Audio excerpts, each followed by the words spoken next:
And in Kaduna, youths hit the streets demanding an end to insecurity and in the region and other parts of the country. They marched to Sir Kashim Ibrahim House, the state seat of power. On their lips, a chant of Agyara Arewa, translated from Hausa to mean fix the north. And they are sending a Save Our Soul message to the presidency through the Nasir El-Rufai-led state government. You'd say their agitation is devoid of political, religious or ethnic sentiments. All they want is a better nation with improved security of lives and property.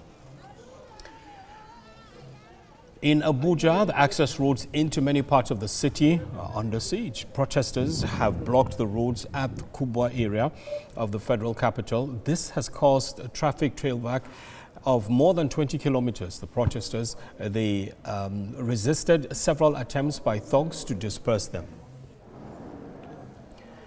The protest against police brutality, extortion and extrajudicial killings have spread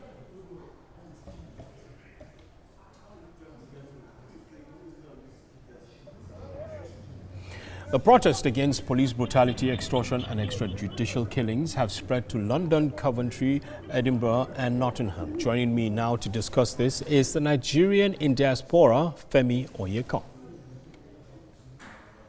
Yes, thank you. Thank you so much for joining in, Femi. Thank you, you're welcome. So there have been a whole lot of activities in this regard concerning the protest in different parts of London. What can you tell us about it? I'll say the anger at home is the same anger we are having here. It's just the distance that is the difference. We are totally folks abroad, all Nigerians, all blacks are totally in support of what's happening, and we give it our full blessing. So I'll say that we are happy with the development so far, and here we're also trying to mobilize both resources and human capital to see how we can support what's happening at home.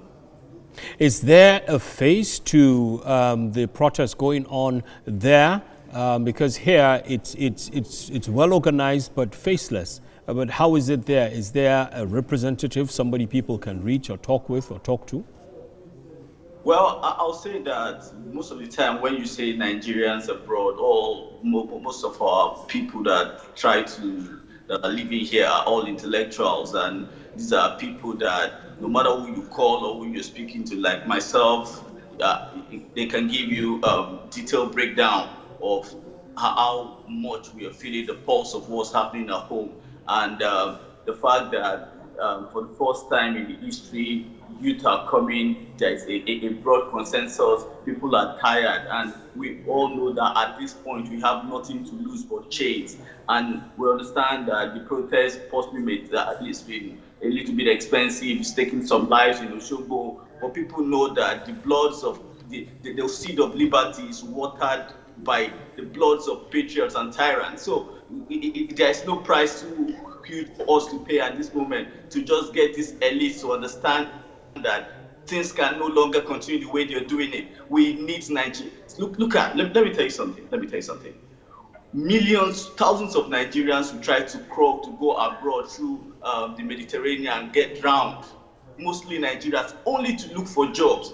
And then you see some of these people talking about spending billions on COVID, and you can't even see the effects. Using popcorn as palliative. Please. We don't want the governors on our side. We don't want the senators. Their time have expired. This is a genuine anger from the real Nigerians, which the pain has been too much for over 60 years. Please allow us to, let me share the same word, okay, we want to speak out. We are speaking out now. Give us that opportunity. That's all we're talking about. So is this a combination of, we have had foreigners lend their voice and support to this cause?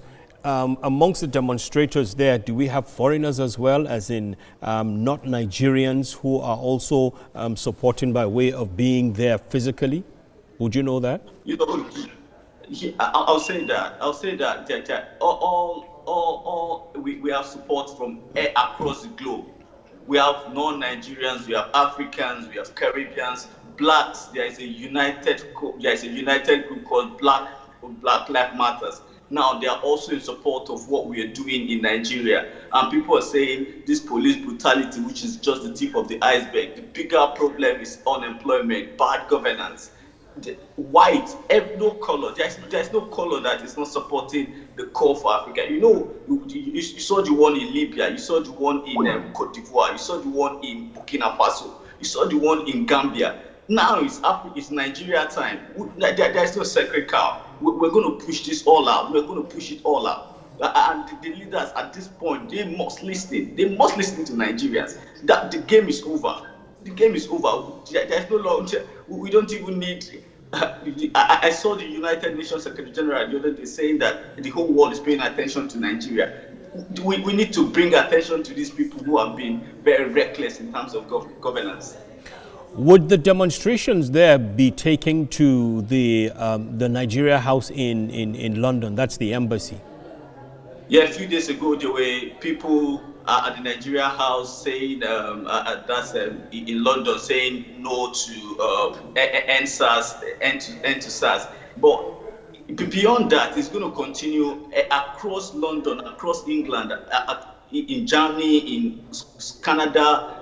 Everywhere where you have Nigerians, everybody, there is a united call for no to bad governance, which is what is being acronized as no to SARS.